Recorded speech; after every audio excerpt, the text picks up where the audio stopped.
It was Valentine's Day and I still didn't have anything to give to her. It didn't really matter though because we took the love languages test and she got words of affirmation and quality time. All I had to do to make her happy was be near her. If we were holding each other, even if we were in the same room at the same time, she was happy. We both were. You see, there were 4 months at the start of our relationship where we couldn't see each other. We were separated by both proximity and time difference. This made things difficult. To make those times easier, we would write to each other. I would send letters, but she would send packages. Nothing too big. They were usually little stuffed animals, the ones with the keychains on the top that have big corny eyes with hot pink sparkles around the pupils. They weren't really my style, but they were hers, so I liked them because they reminded me of her. And when you love someone, you learn to love even the things you kinda hate. So for Valentine's Day, I bought her some chocolates and wrote a handwritten note. It wasn't fancy or anything, just a few meaningful sentences scribbled in pencil. I could still see the eraser marks from the spelling errors I had corrected. But those little flaws were beautiful, and she appreciated those things even to this day, after our pen pal days were over. She came to my apartment later that day and we exchanged gifts. She smiled and teared up as she folded the note I had written and kissed me on the cheek. She then presented me with her gift. I could have guessed it was going to be another cute animal keychain. Just like we used to do, she smiled to me. They're so stupid, but I've always loved them. They kinda always make me feel closer to you, I responded as I nodded over to the ones on my dresser. 2 of them were perched next to my jewelry box. One of them was on my nightstand, one was dangling on the mirror in my car, and I was now putting the last one on my backpack. I got one every month we were apart. They were definitely a strange toy for a 21-year-old to have strewn around her life, but anything to make the long distance hurt a little less. They made me feel closer to you too. She put her hand on my cheek and teared up again. She was always so emotional. I liked it though. I was always the tough one. We carried on with the evening. We watched a few rom-coms in my bed and cuddled until we fell asleep. The next morning she went to our classes and I went to mine. The next few weeks were pretty hectic with exams and projects consuming the majority of both of our time. We could really only text for a while, but we were okay with that. After all, I had my stupid keychain animals to help get me through it. The way my college was set up, there were a few different campuses, and I had classes on 2 of them. They were far enough apart so that I had to drive to get from one to another. Either that or take the bus, but as a senior, I was far too cool to even step foot onto that thing with all those freshmen. So it was worth the gas money, and I enjoyed my music and privacy. The hard weeks passed and we were reunited. She nailed her presentations and I passed my exams with flying colors, so we got dinner to celebrate. We went to a seafood restaurant at which we were regulars at this point. We were reading the menu as if we were unaware of the only 7 items listed. I ordered my usual and she ordered hers. We debriefed about the last few weeks and caught up. We always caught up like this.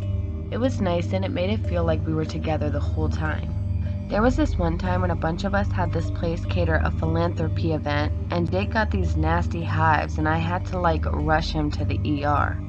My car had almost no gas in it, so it was stressful and scary, but also kind of funny. I smiled as I thought about it. I mean, I'd argue it was hilarious if he was crying in the car like a small child. Like it was just a rash. You're going to survive, Jake. Oh yeah, I forgot he was sobbing the whole time. I started cracking up. I totally forgot about that part. How did you remember that and not me? You just told me about it once, she quickly responded. I'm the one with the good memory, remember? Oh wait, of course you don't, she smiled. Oh my god, shut up, I giggled. We like to flirt with mild insults. I still felt like it was a little weird that she knew that minor detail.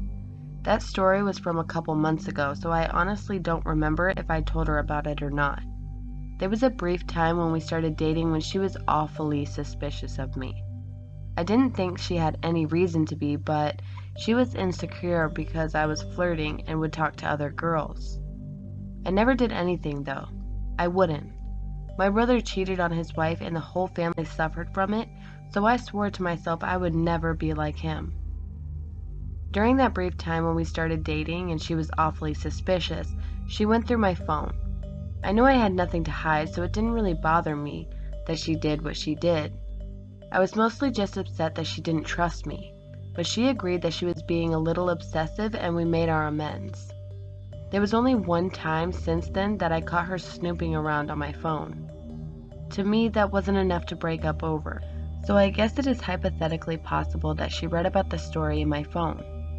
I'm in a group text with my friends and we used to reminisce about that kind of stuff all the time. Dinner was over and we went home. Things got a little hot and heavy before we settled down yet again and watched a movie together before falling asleep in each other's arms. We woke up and continued on our grind as we juggled social life and academia. We hung out with friends, went to classes, spent some nights together and some nights apart. Summer came and passed and we were back at school. We were both in bad relationships prior to this one. There were a lot of issues in mine, but the biggest problem in hers was the clinginess. She was virtually inseparable from the girl that she was with, and it resulted in the relationship's inevitable demise. You just can't be with someone 24/7 if you want it to be a healthy relationship. When we first started talking, we had this deep conversation about our biggest flaws, and after revealing mine, she opened up about hers. Naturally, the clingy thing came up and we talked it out. She told me that she was the type of person who wants to be self-aware and fix the problems that she knows she has. I thought this was really inspiring. Our relationship definitely felt far stronger than anything either of us had previously known. We were going strong and another Valentine's Day approached. We decided to make the stupid animal keychains into an annual thing because we were both suckers for tradition and reminiscing. I had to think of a fun new place to put this one though because I didn't want people to be creeped out by my large pupil animal keychain collection in my room. That was to be determined. This Valentine's Day we decided to blast music throughout my apartment and get super drunk. We danced and sang into hairbrushes like we were in some cheesy movie. I hate to admit how fun it was. I slipped away to my bedroom for a moment and changed my shirt. I spilled on it quite a bit. I pulled open a drawer and a snow globe from the dresser smashed down onto my foot. It hurt a lot, but I was drunk so I didn't really care. I didn't even make a sound. Plus I was wearing socks so you couldn't really tell anything happened to it or anything.